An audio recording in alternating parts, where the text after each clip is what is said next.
All right. Our next speaker, Lili Khan, is currently an engineer manager at Uber Technology Group, where she leads teams building projects related to intelligently managing autonomous fleet. Lili also graduated from UC Berkeley with her BS and MS in WICSE. Thank you.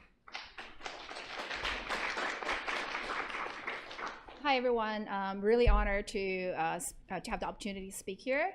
And I'm also really proud and privileged to be part of the UC Berkeley WICSE department. And just one interesting trivia.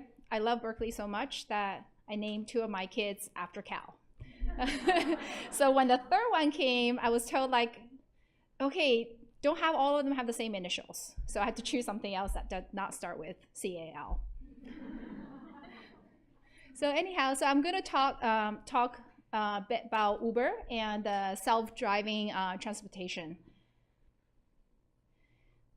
A little bit about Uber as a whole. Uber does have a really awesome mission that we want to run reliable transportation for everyone, everywhere. And over the past 9 years, the company has grown tremendously, and our what we provide impacts millions and millions of drivers, and we also provide a lot of mobility to the people otherwise wouldn't have.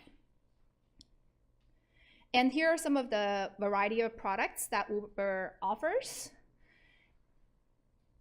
So now going into the autonomous transportation, one of the facts that a lot of traffic accident today, like over 90%, is due to human mistakes.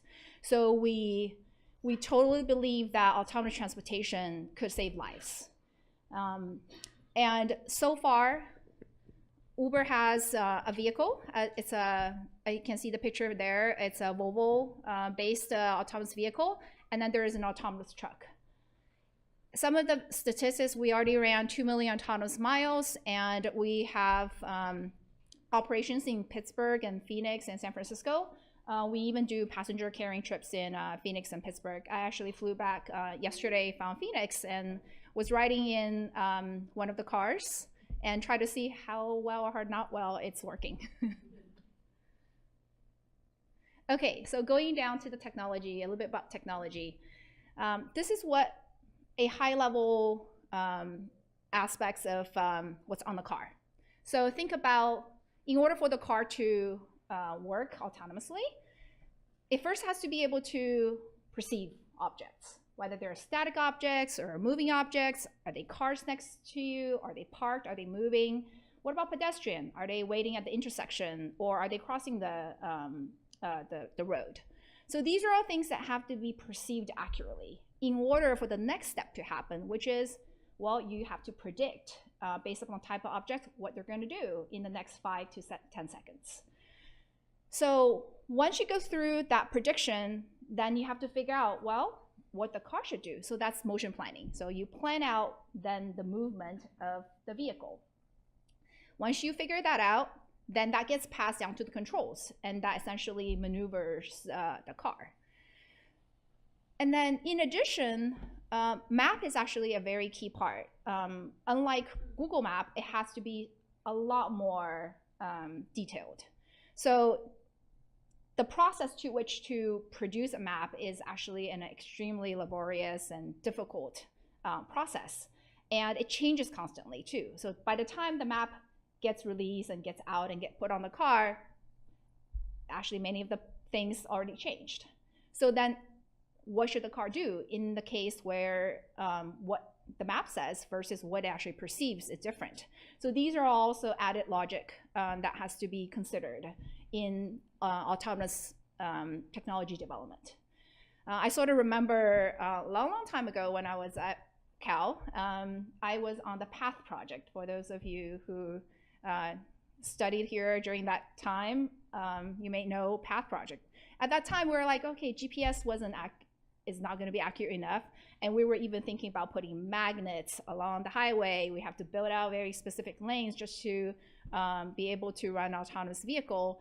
But now, of course, technology has advanced so much, and we have all these lidars, cameras, and all of those things that help perceive, and GPS technology is a lot better as well. So Okay, so typically when people talk about autonomous technology, the focus is on what's on the car. There's also another aspect of running autonomous transportation. So here is what it is. And that's actually a couple of the engineering teams that I lead. We focus on fleet management. So in order to have a product with these cars, let's take an example of carrying passengers. When there's no operator in the car, we have to be able to think like driver.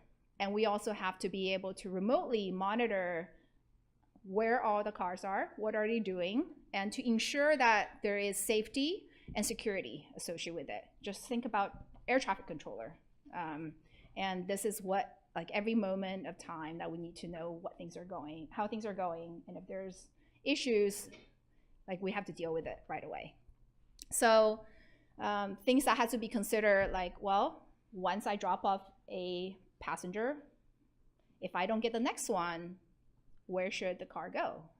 It can't really just sit there and park there. So we have to figure out, okay, now we need to tell the car to go to another spot. Once I get there, what do I do, right? So all of these applications and services that needs to be built out just to manage the fleet for it to do the right thing is actually a very important aspect of running autonomous transportation as a business. So along with that, of course, we have to build extremely reliable, scalable, and cohesive systems.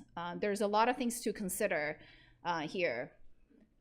The LTE network, well, what happens when there is a dead zone? What happens? There is no more connection. So what are the fallbacks that the car has to then deal with? When everything's connected, we still have to build out a lot of distributed services and ensure that there is sufficient performance SLA requirements that's met. So these are all things need to be considered in developing the right software that meets the requirements in order to run the business safely and reliably. Okay.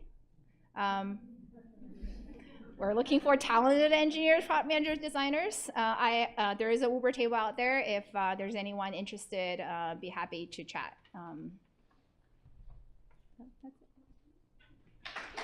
Thank you. We have time for one question. How did you pick the cities for where you first launched? Yeah, very good question. So we did actually try it in San Francisco, but due to regulatory reason that we couldn't carry passengers. But there are trade-offs to be made. One is, where is a location where it makes business sense? You have to have enough trips, like real rider trips, in order to make a sense. So that's one key consideration. But you also have to we also have to consider technology capabilities, because in order for the car to do everything a human can do, it's still quite far out. So we will have to pick cities to say, okay, let's do step by step. Where is an easier place to work out some of the very basic and fundamental and key capabilities, and let's try there. And once the technology advances, then we can go to more complex locations to run. So ultimately, it's a balancing between technology and business factors.